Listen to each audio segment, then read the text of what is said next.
పుష్కరాల పనులకు శంకుస్థాపన చేసేందుకు రాజమహేంద్రవరం వచ్చిన ఏపీ విద్యుత్ శాఖ మంత్రి గొట్టిపాటి రవికుమార్ కు రాష్ట్ర పర్యాటక శాఖ మంత్రి కందుల దుర్గేష్, శాసనసభ్యులు ఆదిరెడ్డి శ్రీనివాస్, గోరంట్ల బుచ్చయ్య చౌదరి, బత్తుల బలరామకృష్ణ తదితర ప్రజాప్రతినిధులు, విద్యుత్ సంస్థ అధికారులు తదితరులు ఘనస్వాగతం పలికారు.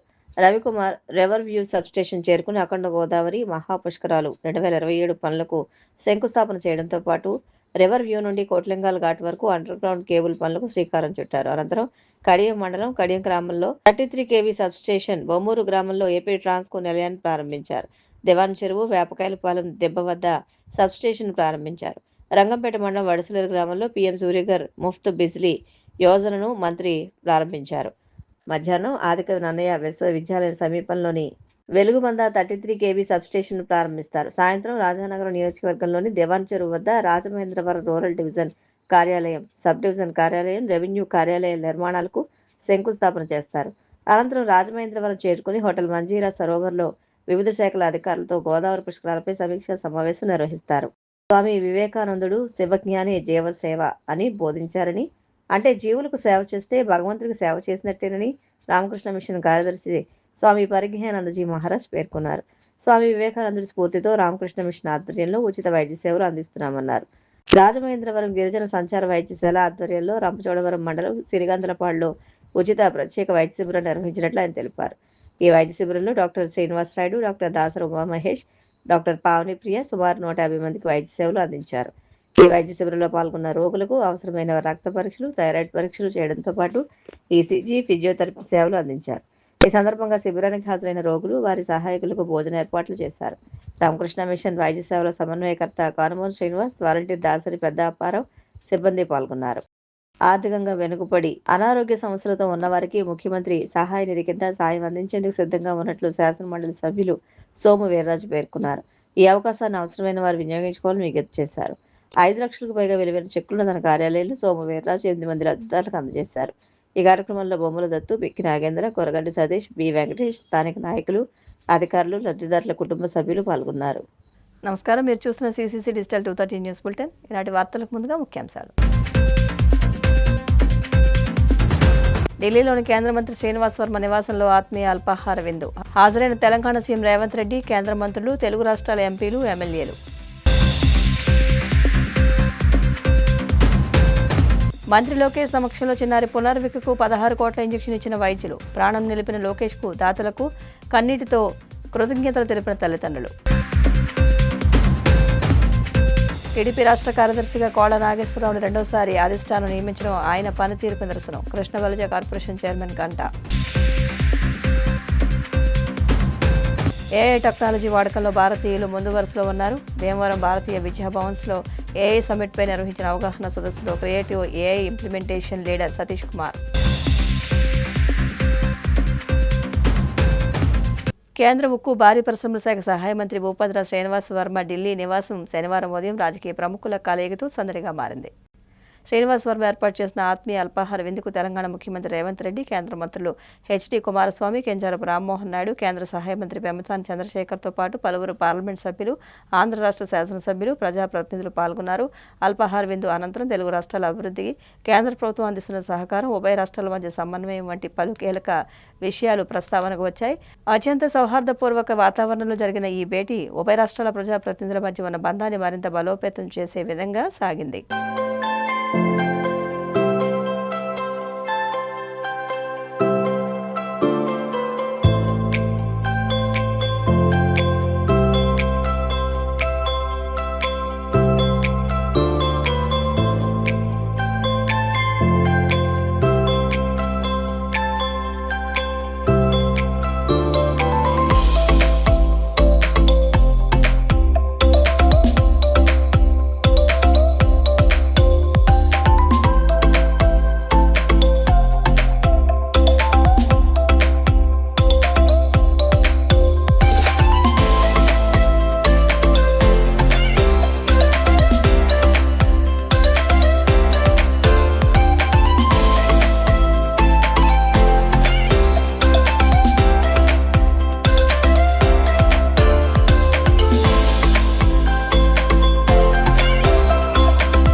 లక్షల హృదయాల ప్రార్థనలు ఓవైపు, మంత్రి నారా లోకేష్ కృషి మరోవైపు అరుదైన వ్యాధితో బాధపడుతున్న చిన్నారి పునర్విక ప్రాణాన్ని నిలబెట్టాయి. కొన్ని నెలలుగా సేవ్ పునర్విక అంటూ సామాజిక మాధ్యమాల్లో సాగిన మానవతా ఉద్యమానికి సార్థకత లభించింది. అరుదైన స్పైనల్ మస్క్యులర్ అట్రోఫీ వ్యాధితో ప్రాణాలతో పోరాడుతున్న ఏడాది చిన్నారి పునర్వికకు మంత్రి నారా లోకేష్ రూపంలో అందిన ఆపన్న హస్తం పునర్జన్మను ప్రసాదించింది. మాటలతో చెప్పలేని ఆవేదన నుంచి ఆనంద బాష్పాలు రాల్చే క్షణాలకు ఈ కథ నిలువుటద్దాం. అండగా నిలుస్తానని ఇచ్చిన మాటను నిలబెట్టుకుంటూ 16 కోట్ల విలువైన జీవన సంజీవనిని అందించి ఆ చిట్టి తల్లి చిరునవ్వును కాపాడారు లోకేష్. హైదరాబాద్లోని రెయిన్బో ఆసుపత్రిలో మంత్రి లోకేష్ సమక్షంలోనే వైద్యులు ఆ ఇంజెక్షన్ను పునర్వికకు అందించారు. ఈ ఘట్టంతో కొన్ని నెలలుగా సాగిన సేవ్ పునర్విక ఉద్యమం విజయవంతంగా ఫలించింది.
దారి తీసుకుని నేను మళ్ళీ కలుస్తాను. కలుస్తాం ప్రశాంత్.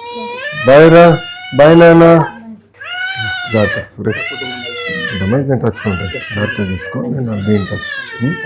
డాక్టర్ గారు కూడా ఇంకా రెగ్యులర్ చెకప్ చేయాలంట. 2 months రెగ్యులర్గా చెకప్ చేసుకుని మేము ఫాలోఅప్ చేస్తాము.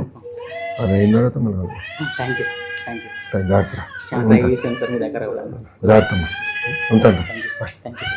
ఉంటానమ్మా, వెళ్ళొస్తా తల్లి. చాలా గుర్తుండిపోతారు సార్ మీరు చేసిన హెల్ప్ చాలా. అవును పాప అసలు ఈ ఇష్యూకి మమ్మల్ని తీసుకొచ్చి మాకు అర్థమైంది.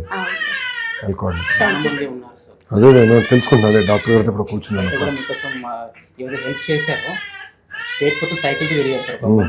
అవునా, నేను కలుస్తానమ్మా. థ్యాంక్ యూ అమ్మా, ఉంటానమ్మా. తెలుగుదేశం పార్టీ పట్ల ఆయనకు ఉన్న నిబద్ధత, క్రమశిక్షణ, నాయకత్వ లక్షణాలే పదవిని మరోసారి అందుకునేలా చేశాయని కృష్ణప్రజ పూసల కార్పొరేషన్ చైర్మన్ గంటా త్రిమూర్తులు అన్నారు. టీడీపీ రాష్ట్ర కార్యదర్శిగా కోళ్ల నాగేశ్వరరావుని రెండవసారి అధిష్టానం నియమించడం పట్ల చైర్మన్ గంటా త్రిమూర్తులు హర్షం వ్యక్తం చేస్తూ హృదయపూర్వక అభినందనలు తెలిపారు. గతంలో ఆయన చేసిన సేవలు, పార్టీ బలోపేతానికి చేసిన కృషి ఎంతో ప్రశంసనీయమని అన్నారు. పార్టీ కోసం మరింత సమర్థవంతంగా పనిచేసి బాధ్యతలు నిర్వర్తిస్తూ భవిష్యత్తులో కూడా అందరినీ కలుపుకుని కూటమి నాయకులతో సమన్వయంతో పనిచేస్తూ పార్టీ మరింత బలపరచాలని ఆకాంక్షించారు. అలాగే ప్రజలకు సేవ చేయడంలో ఎల్లప్పుడూ ముందుండాలని, టీడీపీ పార్టీని మరింత బలపరచాలని ఆకాంక్షించారు. అలాగే ప్రజలకు సేవ చేయడంలో ఎల్లప్పుడూ ముందుండాలని ఆశాభావం వ్యక్తం చేశారు.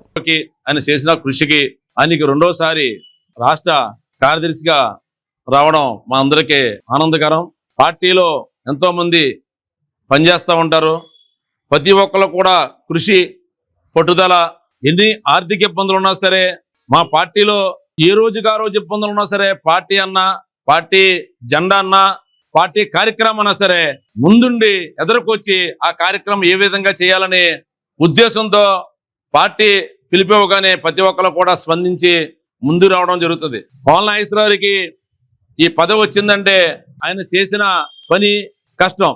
పార్టీ ఆది సంసారం ఎక్కడికి ఏ ఒక్క పని చెప్పినా సరే ఆయన ముందుండి ఆ కార్యక్రమం చేయడం జరుగుతుంది. మాతో పాటు ఎంతో మంది కార్యకర్తలు, నాయకులు పార్టీకి పనిచేశారు. వారు కూడా ఆ పార్టీ గుర్తించి వాళ్ళందరూ కూడా పదవులు ఇవ్వడం చాలా శుభసూచకం. ఇంకా రావాల్సిన వారు కూడా ఉన్నారు పదవులు. వాళ్ళు కూడా భగవంతుడి దేవుళ్ళు అందరూ కూడా మంచి పదవులు వచ్చి మంచి స్థానంలో ఉండాలని నేను కోరుకున్నాను. అలాగే కోళ్ల నాగేశ్వరరావుకి రాబోయే కాలంలో కూడా ఆ భగవంతుడి దేవుళ్ళ ఆరోగ్యాలు ఇచ్చి, మంచి ఆరోగ్యం ఇచ్చి, పార్టీకి సేవ చేసి, పార్టీ కార్యకర్తలనే ముందుకు తీసుకెళ్లి పార్టీ ఆదేశానుసారం ప్రతి ఒక్క కార్యక్రమం నడిపిస్తూ పార్టీ అందరినీ కలుపుకుంటూ ప్రతి ఒక్క కార్యక్రమం కూడా దిగ్విజయంగా చేయాలని, అలాగే రాబోయే కాలంలో మా అన్నయ్య గారి కోళ్ల నాగేశ్వరరావుకి మంచి పదవి రావాలని మనస్ఫూర్తిగా కోరుకుంటున్నాను. పార్టీలో అంకిత భావంతో అనునిత్యం ప్రతి క్షణం కూడా పనిచేసే వ్యక్తి కోళ్ళ నాగేశ్వరరావు గారు. అందరినీ కూడా కలుపుకుని వెళ్లే వ్యక్తి కోళ్ళ నాగేశ్వరరావు గారు. కష్టపడిన వారికి మన తెలుగుదేశం పార్టీలో ఖచ్చితంగా పదవి వస్తుంది. అది ముందు అవ్వచ్చు, వెనకాల అవ్వచ్చు. మనం అంకిత భావంతో మనం తెలుగుదేశం పార్టీకి కృషి చేసి పని చేసుకుని వెళ్ళాలి. భగవంతుడు మరిన్ని పదవులు, ఉన్నత పదవులు అవరోధించాలని, అలాగే పార్టీ కోసం ఆయన అనునిత్యం కష్టపడుతూ ఇంకా ముందుకు వెళ్ళాలని కోరుకుంటున్నాను. కోళ్ళ నాగేశ్వరరావు గారు అంటే తెలియని వ్యక్తి కాదు, అందరికీ తెలిసిన వ్యక్తే. ఆయన ఒక బ్రాండ్. ఎందుకంటే వారు అహర్నిశలు తెలుగుదేశం పార్టీకి ఉన్న వ్యక్తి. ఆయన తెలుగుదేశం పార్టీకి ఎంతో కృషి చేశారు. అహర్నిశగా పనిచేస్తానే ఉన్నారు. ఎందుకంటే మన విజయవాడలో బుడమేరు పొంగినప్పుడు అప్పుడు ఎంతో సేవ చేశారు ఆయన. అక్కడ చాలా పనిచేశారు ఆయన. ఆ గుర్తింపు వల్లే మళ్ళీ రెండోసారి కూడా ఈ పదవి ఇవ్వడం జరిగింది. అలాగే వారు ఏఎంసీ చైర్మన్ గా కూడా పనిచేశారు. అలాగే ఇప్పుడు ఈ పదవి ఇవ్వడం కూడా మరి అక్కడ అంత దృష్టిలో పెట్టుకుని నారా చంద్రబాబు నాయుడు కూడా ఈ పదవి ఇవ్వడం జరిగింది. కానీ ఈయన అహర్నిశలు కార్యకర్తలకు అండగా ఉండి 24 గంటలు పనిచేసే వ్యక్తి. కోళ్ళ నాగేశ్వరరావు గారికి రానున్న రోజుల్లో మరెన్నో ఉన్నత పదవులు ఇవ్వాలని చెప్పి, అలాగే అల్లా ఆశీస్సులు కూడా ఎల్లవెల్లా ఉండాలని చెప్పి తెలుగుదేశం పార్టీకి అంకిత భావమైన వ్యక్తిగా ఎంతో పేరు ప్రఖ్యాతులు గంచిన వ్యక్తి. ఆయన ఏ కార్యక్రమం పెట్టుకున్నా నాది మనది, ఈ కార్యక్రమం పూర్తి అవ్వాలి, మరి కుర్రోళ్ళు ఎవరినైనా సరే అందపెట్టుకుని తీసుకెళ్లే కార్యక్రమం చేసే వ్యక్తి. మరి మాకు 2016 డిసెంబర్ నుంచి 2018 డిసెంబర్ వరకు కూడా అగ్రికల్చర్ మార్కెట్ చైర్మన్గా చేసి, మాకు సోదరుడు సుబ్బారావు వైస్ చైర్మన్గా, మరి మా గురుగారు కోళ్ళ నాగేశ్వరరావు గారు చైర్మన్గా మరి ఎంతో మాకు గైడెన్స్ ఇచ్చారు. ఆ రోజుల్లో ఏఎంసీ అనేది 9వ ఏఎంసీ అయినా సరే అంత వర్కులు చేసిన వ్యక్తులు అంతకుముందు ఎవరు లేరు. అలా చేసుకొచ్చిన వ్యక్తి. అలాగే మరి ఆయన ఇన్ఛార్జ్గా చేశారంటే ఆ కార్యక్రమానికి వని తెచ్చిన వ్యక్తి. మరి అలాగే ప్రతి విషయంలో ఆయన ఏదైనా కార్యక్రమం పట్టుకున్నారంటే అది అయి తీరాలంటే ఏం చేయాలి? కుర్రోళ్ళు ఎవరైతే మన వెనకాల కరెక్ట్గా పనిచేసి వెళ్తున్నారో ఓ టీం తయారు చేయటం, మరి వాళ్ళందరూ కూడా గైడెన్స్ ఇవ్వటం, కార్యక్రమాలను పూర్తి చేయటం, విజయవంతం చేయటం, అందరి మన్ననలు పొందడం జరిగింది. మరి ఇంకా ఉన్నతమైన పదవులు పొందాలని మనస వాచ కర్మన నమ్ముతూ తెలుగుదేశం పార్టీలో వచ్చిన కాడి నుంచి ఎన్నో ఉన్నతమైన కార్యక్రమాలు చేసుకుంటూ నియోజకవర్గాల్లోని బయట నియోజకవర్గాల్లో కూడా ఇన్ఛార్జీలుగా పనిచేస్తూ పార్టీకి ఎంతో గుర్తింపు తీసుకొచ్చిన వ్యక్తి కోళ్ళ నాగేశ్వరరావు గారు. ఏఎంసీ చైర్మన్గా, నియోజకవర్గాల్లో కూడా ఇన్ఛార్జీలుగా మాకు కూడా స్ఫూర్తిగా ఉన్న వ్యక్తి మన కోళ్ళ నాగేశ్వరరావు గారు. ఎన్నో ఉన్నత పదవులు చేసుకుంటూ ముందుకెళ్తూ రాష్ట్ర నారా చంద్రబాబు నాయుడు గారు, లోకేష్ గారు, పల్లా శ్రీనివాసరావు దృష్టిలో ఆయన ఉండటం జరిగింది. ఈ రోజున 2వ పర్యాయం రాష్ట్ర కార్యదర్శికి ఇవ్వటం జరిగింది. ఆయనకి ప్రత్యేక అభినందనలు, కృతజ్ఞతలు తెలుపుకుంటూ, వారికి ప్రత్యేక అభినందనలు తెలుపుకుంటూ, అలాగే ప్రతి ఒక్కరు కూడా ఉన్నత పదవుల్లోకి వెళ్ళాలని ఆశిస్తూ. ఏఐ టెక్నాలజీ ప్రపంచవ్యాప్తంగా వేగంగా దూసుకుపోతోందని, ఈ టెక్నాలజీ వాడకంలో భారతీయులు ముందు వరుసలో ఉన్నారని creative AI implementation leader, visionary techno Kemburu Satish Kumar అన్నారు. భీమవరం భారతీయ విద్యాభవన్స్లో ఏఐ సమ్మిట్పై భవన్స్ విద్యార్థులకు అవగాహన సదస్సు, రోబోటెక్ ఎగ్జిబిషన్ నిర్వహించారు. ఈ సందర్భంగా సతీష్ కుమార్ మాట్లాడుతూ, దేశ జనాభాలో సగం కంటే ఎక్కువ మంది ఏఐ టెక్నాలజీని ఉపయోగిస్తున్నారని, రాబోయే 2028 నాటికి దేశంలో ఏఐ ద్వారా 27.3 లక్షల కొత్త ఉద్యోగాలు సృష్టించబడతాయని ఒక నివేదిక వెల్లడించిందన్నారు. విద్యార్థులు దాగి ఉన్న ఉత్సాహాన్ని బయటకు తీసుకుని రావాలని, నేటి విద్యార్థులు టెక్నాలజీతో 10 అడుగులు ముందే ఉంటున్నారని అన్నారు. భవన్స్ చైర్మన్ ఉత్తరాజు కాశీ విశ్వనాథరాజు మాట్లాడుతూ, నేటి విద్యార్థుల్లో యూనివర్సిటీ లెవెల్లో ఆలోచన విధానం ఎంతో పెరిగిందన్నారు. అకాడమిక్ డైరెక్టర్ మంతెన రఘుపతిరాజు మాట్లాడుతూ, ఏఐ టెక్నాలజీతో విద్యార్థులు గ్లోబల్ లీడర్గా మారుతున్నారని అన్నారు.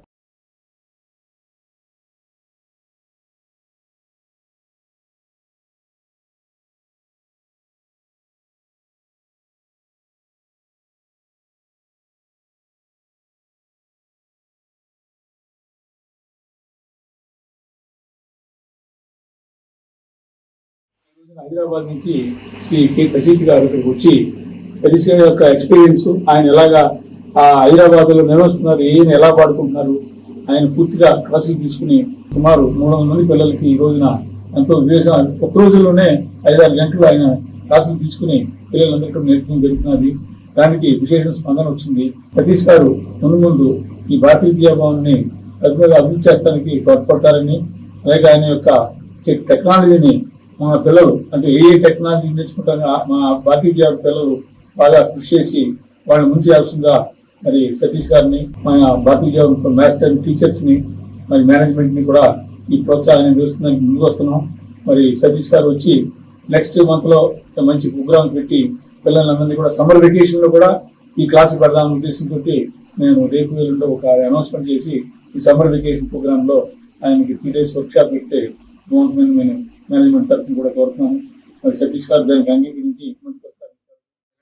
ఏఐలో మరింత తరఫీదు పొందాలని ఈ మధ్యన జరిగిన రిజల్ట్స్లో ఏఐలో మా భీమవరం కేంద్రానికి సంబంధించి సుమారు 42 మంది 100కి 100 మార్కులు సాధించడం జరిగింది. కాబట్టి వాళ్ళని మరింత ప్రోత్సహించాలి అనే ఉద్దేశంతో మా మేనేజ్మెంట్ వెంటనే ఈ వర్క్షాప్ని ప్రారంభించడం జరిగింది. రాబోయే రోజుల్లో సుమారుగా ఒక 15 రోజుల్లో వ్యవధిలోనే మరొక వర్క్షాప్ నిర్వహించి ఆ వర్క్షాప్ ఇలా ఒక రోజు కాకుండా 3 రోజుల వ్యవధితో నిర్వహించాలని మేనేజ్మెంట్ నిర్ణయించింది. వర్క్షాప్ అనేది జస్ట్ టీచర్స్ వర్క్షాప్ కాదు, దిస్ ఇస్ ఇంపాక్ట్ సమ్మిట్. ఒక ఇంపాక్ట్ క్రియేట్ చేయాలి పిల్లల్లో, వాళ్ళ ఉత్సాహాన్ని బయటకు తీసుకురావాలన్న ఆలోచనతో క్రియేట్ చేస్తున్న వర్క్షాప్ ఇది. ఈ వర్క్షాప్ లో భాగంగా ఇక్కడ పిల్లలు చూస్తే చాలా అమేజింగ్ ఉన్నారు. వీళ్ళు టెక్నాలజీలో ఒక 10 అడుగులు ముందే ఉన్నారు. వీళ్ళు చెప్తున్న విషయాలు అర్థం చేసుకోవటం కానీ ఆలోచన విధానం కానీ చాలా ఆశ్చర్యంగా ఉంది. అక్కడ రోబోటిక్ వాళ్ళ ఎగ్జిబిషన్ చూసినప్పుడు కూడాను నాకు చాలా ఆశ్చర్యం అనిపించింది. ఎందుకంటే వాళ్ళ థాట్ ప్రాసెస్ అనేది ఒక యూనివర్సిటీ లెవెల్లోనూ ఇంకా అబౌవ్ లెవెల్లో ఉంది తప్ప స్కూల్ లెవెల్లో లేదు. కోడింగ్ చేస్తున్నారు, ఇంకా ప్రోగ్రామ్స్ రాస్తున్నారు, రకరకాల ప్రాజెక్టులు చేస్తున్నారు. వాళ్ళ ఆలోచనకి ఈరోజు జరిగే సమ్మిట్ అనేది యాడ్ అయితే డెఫినెట్లీ వీళ్ళంతా కూడా గ్లోబల్ లీడర్గా అవుతారు. ఇక్కడ కేవలం ఒక లక్ష్యం ఏంటంటే ఈ ఎండ్ ఆఫ్ ది సెషన్ అయ్యేసరికల్లా వీళ్ళందరితో ఒక వీడియో ఛాన్స్ ఒక టార్గెట్ పెట్టాం. దానిలో భాగంగా వీళ్ళందరితో పాటు ఏఐలో ఒక క్రియేషన్స్ చేయడం జరుగుతుంది. వార్తలు ముగించే ముందు ముఖ్యాంశాలు మరొకసారి. ఢిల్లీలోని కేంద్ర మంత్రి శ్రీనివాస్ వర్మ నివాసంలో ఆత్మీయ అల్పాహార విందు. హాజరైన తెలంగాణ సీఎం రేవంత్ రెడ్డి, కేంద్ర మంత్రులు, తెలుగు రాష్ట్రాల ఎంపీలు, ఎమ్మెల్యేలు. మంత్రి లోకేష్ సమక్షంలో చిన్నారి పునర్వికకు 16 కోట్ల ఇంజెక్షన్ ఇచ్చిన వైద్యులు. ప్రాణం నిలిపిన లోకేష్కు, దాతలకు కన్నీటితో కృతజ్ఞతలు తెలిపిన తల్లిదండ్రులు. టీడీపీ రాష్ట్ర కార్యదర్శిగా కోళ్ల నాగేశ్వరరావును రెండోసారి అధిష్టానం నియమించడం ఆయన పనితీరుకు నిరసనం. కృష్ణ బలిజ కార్పొరేషన్ చైర్మన్ గంట. ఏఐ టెక్నాలజీ వాడకంలో భారతీయులు ముందు వరుసలో ఉన్నారు. భీమవరం భారతీయ విద్యాభవన్స్లో ఏఐ సమ్మిట్పై నిర్వహించిన అవగాహన సదస్సులో creative AI implementation leader Satish Kumar. CCC digital 230 news bulletin ఇంతటితో సమాప్తం. నమస్కారం.